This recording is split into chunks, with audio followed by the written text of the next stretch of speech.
Ceci est un livre audio autogénéré par Google. Préambule. Le Master 2 professionnel de droit public, collectivité territoriale et politique publique, de l'Université de Cergy-Pontoise se donne pour objectif, depuis sa création par le professeur Patrice Chrétien en 2004, de former des juristes spécialisés dans les questions relatives aux politiques publiques locales.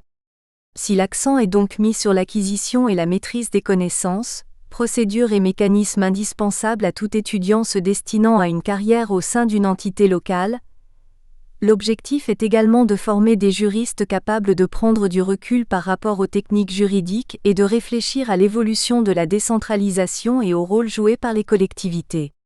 C'est à cette condition que ces futurs acteurs locaux pourront, dans un contexte politique d'évolution du monde des collectivités, s'adapter et accompagner les changements des politiques et missions menées par les collectivités territoriales. Le master mêle ainsi professionnalisation, en entretenant des liens étroits avec le milieu local environnant et en offrant aux étudiants la possibilité de suivre la formation en alternance, leur octroyant ainsi une expérience professionnelle réelle et enrichissante, mais aussi volonté de réflexion universitaire. C'est dans cet objectif que les étudiants doivent finaliser leur parcours en rédigeant un mémoire, travail de recherche, qui les conduit à approfondir et à s'interroger sur un thème qui les intéresse. Il était toutefois dommage que le résultat de cette réflexion, portant aussi bien sur des problématiques concrètes, techniques que théoriques, ne soit pas davantage connu, afin que ces travaux, méritants et intéressants, ne restent pas cantonnés dans le monde universitaire et parce que la qualité et l'intérêt de ces études pour les acteurs de la vie locale sont réels en termes d'éclaircissement, de précision, de questionnement, nous avons souhaité que les meilleurs mémoires de fin d'année puissent faire l'objet d'une publication et une diffusion. La volonté de valoriser et de promouvoir ces travaux se trouve ainsi concrétisée par la publication de certains de ces mémoires soutenus durant l'année. Nelly Ferreira Laetitia Janico, co-directrice du Master, collectivité territoriale et politique publique. Remerciements. Je tiens à remercier tout d'abord Madame Sandra Malmejean, directrice de ce mémoire, qui a su m'orienter tout au long de l'année pour ses conseils, son implication et sa disponibilité. Je remercie également tous les professionnels rencontrés, et en particulier Madame Laurent Seri et Monsieur Boris Duponchel dont les informations m'ont été précieuses. Je n'oublie pas les membres de l'équipe numéro 5 du Bureau des marchés de la mairie de Paris, où j'ai effectué mon apprentissage, ainsi que toutes celles et ceux qui ont pu me soutenir dans la rédaction de ce mémoire et au cours de cette année. Je tiens à remercier également toute l'équipe pédagogique du Master 2 de droit des collectivités territoriales et politiques publiques. PREFACE. En cette période de conjoncture économique difficile, la question de l'intervention des pouvoirs publics dans le domaine de l'emploi se pose tout particulièrement. Au regard du poids financier des achats publics dans l'économie, les marchés apparaissent comme un levier de choix pour les pouvoirs publics dans leur action, qu'il s'agisse notamment de développer les politiques publiques en matière de développement durable, d'innovation ou encore d'emploi. Dans ce cadre, il était pertinent de dresser un état des lieux de ce thème d'actualité que sont les dispositifs du droit des marchés publics en matière d'insertion par le travail des personnes éloignées de l'emploi. Ceux-ci, généralement présentés comme des outils utiles, à développer et généraliser, permettent aussi aux collectivités de se positionner comme porteuses d'une démarche citoyenne. Mais l'analyse présentée ici offre également avec intérêt un point de vue critique. En effet, les dispositifs sont plus rarement questionnés, que ce soit dans leur mise en œuvre ou leur efficacité, ou plus encore remis en cause. Ainsi, Juliette Maillard s'interroge sur la pertinence et l'efficacité de ces outils en matière de politique de l'emploi. Après avoir détaillé les différents instruments de promotion de l'insertion sociale prévus par le Code des marchés publics, l'auteur présente les multiples acteurs œuvrant pour la professionnalisation des personnes éloignées de l'emploi. Le panorama dressé est riche et précis et montre que ces structures sont aussi nombreuses que mal connues, notamment par les praticiens de la commande publique. Puis les principes fondamentaux de la commande publique, l'égalité de traitement des candidats, le libre accès à la commande publique, la transparence des procédures, sont mises en perspective avec la prise en compte de l'insertion sociale dans les marchés. Des clés pratiques sont données pour conjuguer respect de ces principes et efficacité des outils d'insertion. L'intérêt de la présentation qui suit, une description des conditions de réussite de l'utilisation de ces outils, est de s'apparenter à un vade-mecum méthodologique et complet à l'usage des praticiens. Les exigences à réunir, les acteurs clés à mobiliser, les étapes à ne pas négliger et la manière de rédiger efficacement les clauses sociales. Les difficultés principales sont pointées. Elles résident essentiellement dans le suivi d'exécution des clauses sociales, qui l'auteur le montre bien s'il en est une condition de réussite indispensable, et pourtant largement perfectible, faute de moyens et de compétences spécifiques dans les collectivités. La problématique de l'évaluation des dispositifs d'insertion est abordée. Celle-ci suscite la réflexion en ce qu'elle apparaît comme parcellaire et incomplète. Dès lors, il est possible de s'interroger sur la détermination exacte des résultats que ces dispositifs ont produits. Ont-ils eu les impacts escomptés sur les publics concernés ? On voit ici qu'en dépit de l'existence déjà ancienne des outils dans le Code des marchés publics, leurs effets sont encore mal analysés. Ainsi, par exemple, le surcoût éventuel pour une collectivité de l'insertion sociale dans un marché semble insuffisamment évalué. L'intérêt de l'analyse est de se placer également du point de vue des entreprises et d'étudier les conséquences pour elles, notamment économiques, de la mise en œuvre des outils d'insertion sociale. Les effets peuvent être parfois négatifs. L'auteur met donc en exergue les ambiguïtés et les limites de ce cadre juridique, et en particulier des clauses sociales. Elle ouvre ainsi la porte sur les améliorations réglementaires qui pourraient y être apportées. La mutualisation des heures d'insertion entre les marchés, la prise en compte des heures d'insertion des salariés nouvellement embauchés en CDI sont des voies qui pourraient être utilement explorées pour parfaire le dispositif. À ce titre, ce mémoire méritait d'être publié. Sandra Malméjean-Peressini. Table des principales ABREVIATIONS. AAPC. Avis d'appel public à la concurrence. ACI. Atelier et chantier d'insertion. AI. Association intermédiaire. ANRU. Agence nationale pour la rénovation urbaine. AVE. Alliance Ville Emploi. CAA. Cour administrative d'appel. CCAG. Cahier des clauses administratives générales. CCAP. Cahier des clauses administratives particulières. CE. Conseil d'État. CJCE. Cour de justice des communautés européennes. CJUE. Cour de justice de l'Union européenne. CMP. Code des marchés publics. DCE. Dossier de consultation des entreprises. EA. Entreprise adaptée. EI. Entreprise d'insertion. EP. Établissement public. ESAT. Établissement et services d'aide par le travail. ETTI. Entreprise de travail temporaire d'insertion. GEIQ. Groupement d'entreprises pour l'insertion et la qualification. GESAT. Groupement des établissements et services d'aide par le travail.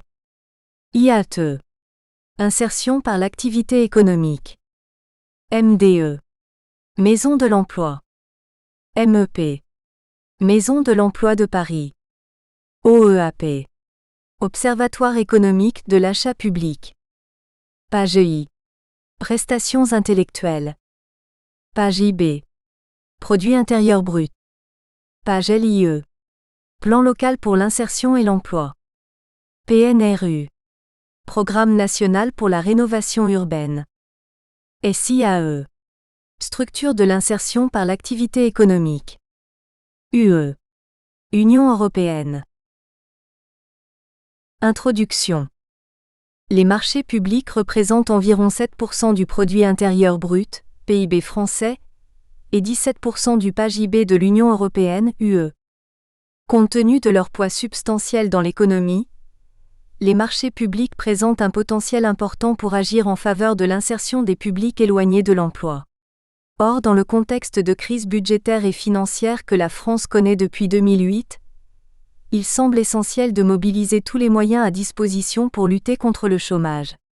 En effet, le taux de chômage en France métropolitaine est de 10,1% pour le quatrième trimestre de 2012 et est estimé par l'Institut national de la statistique et des études économiques, INSEE, à 10,4% pour le premier trimestre de 2013.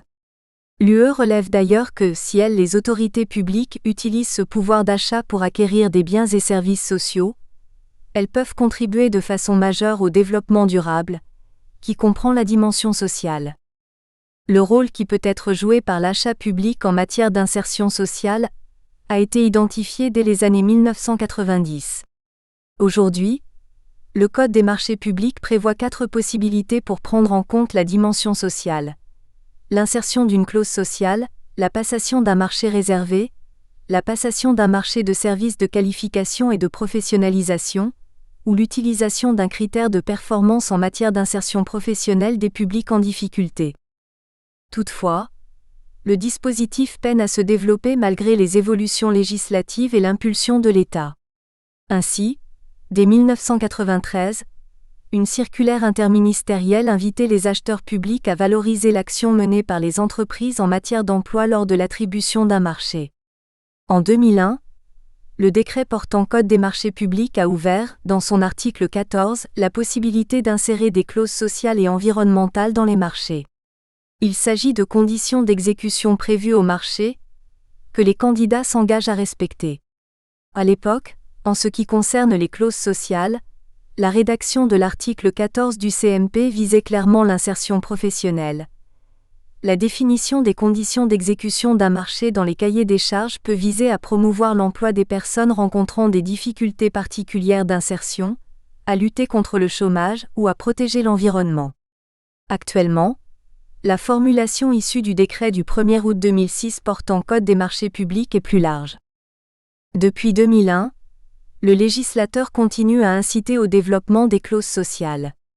Ainsi, en 2003, la loi de programmation pour la rénovation urbaine, qui a créé l'Agence nationale pour la rénovation urbaine, ANRU, a imposé à la nouvelle agence l'adoption d'une charte d'insertion. Celle-ci a été adoptée en 2005 et impose aux maîtres d'ouvrage bénéficiant des subventions de l'ANRU de prévoir des clauses sociales d'insertion professionnelle dans les marchés de travaux correspondant aux projets de rénovation urbaine. L'ANRU a ainsi enclenché la dynamique.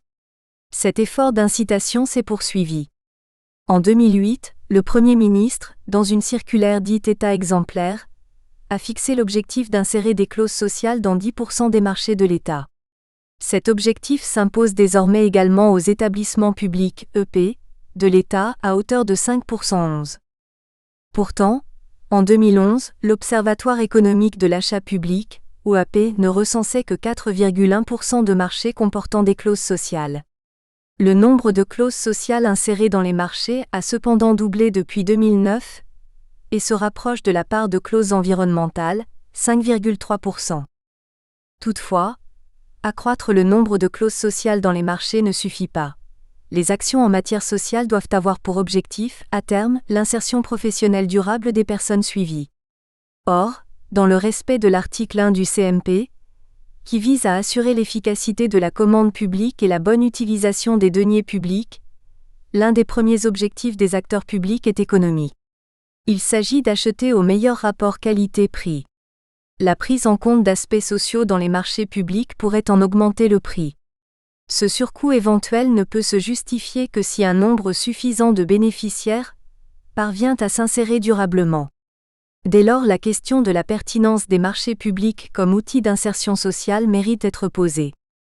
Cette question est d'autant plus justifiée que le nombre de marchés à clause sociale a augmenté dernières années. Est-il possible, dans le cadre des marchés publics, de concilier efficacité économique et progrès social ? Ce compromis nécessite une réelle implication des différents acteurs.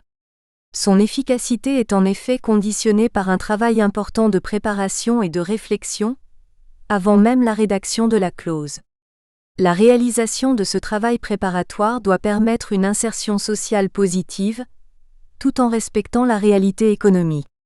La prise en compte de la dimension sociale dans les marchés publics ajoute donc des contraintes et nécessite, pour être efficace, que les services des acteurs publics y consacrent le temps nécessaire. De plus, s'agissant de mécanismes basés sur le CMP, les grands principes de la commande publique qui s'imposent à tout marché doivent toujours être respectés, tout comme la procédure de passation des marchés publics, elle-même contraignante.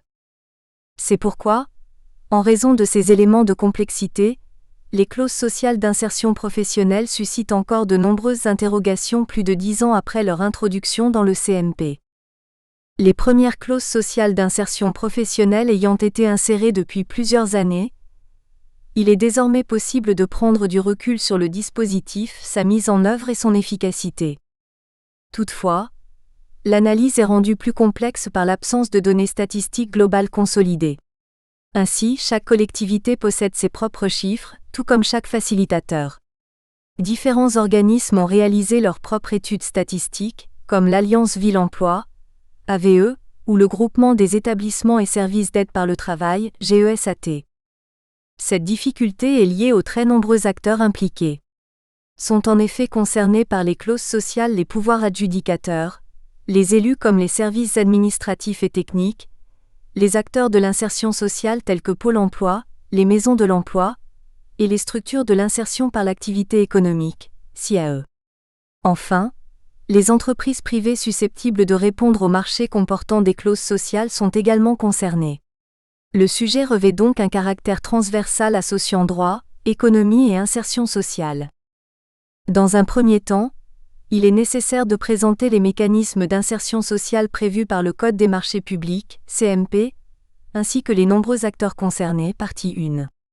Dans un second temps, les facteurs clés de succès des dispositifs d'insertion sociale dans les marchés publics seront étudiés, afin de démontrer l'importance d'une mise en œuvre bien préparée et réfléchie, partie 2. Enfin, il conviendra d'analyser les limites de ces dispositifs ainsi que les solutions qui y ont été apportées et celles envisagées, partie 3. Première partie. Un dispositif impliquant de multiples acteurs sociaux, à concilier avec le NECESSAIRE respect du droit de la commande publique. Conscient du poids représenté par l'achat public dans l'économie, le législateur a créé des outils spécifiques visant à favoriser l'insertion sociale par le biais des marchés publics, La mise en œuvre de ces dispositifs implique une connaissance suffisante des nombreux acteurs du secteur de l'insertion professionnelle, et en particulier de ces entreprises, De plus, la spécificité des mécanismes d'insertion prévus par le CMP ne dispense pas les acteurs publics du respect des principes fondamentaux du droit de la commande publique, 3. Les différents mécanismes d'insertion sociale prévus par le Code des marchés publics. Depuis les années 1990, les pouvoirs publics ont perçu le potentiel de l'achat public en termes d'insertion professionnelle. Différentes dispositions visant à favoriser l'insertion sociale ont été intégrées au CMP. Ainsi, l'article 14 du CMP, créé en 2001, a permis aux pouvoirs adjudicateurs d'insérer des clauses sociales dans leur marché, 1. Puis, une loi de 2005 a prévu un dispositif spécifique pour les personnes souffrant d'un handicap, 2. Peu après les marchés d'achat de prestations de qualification et d'insertion, 3. Également en 2005, la prise en compte de l'aspect social lors de l'analyse des offres a été prévue par le CMP, 4. 1. Article 14, l'insertion d'une clause sociale.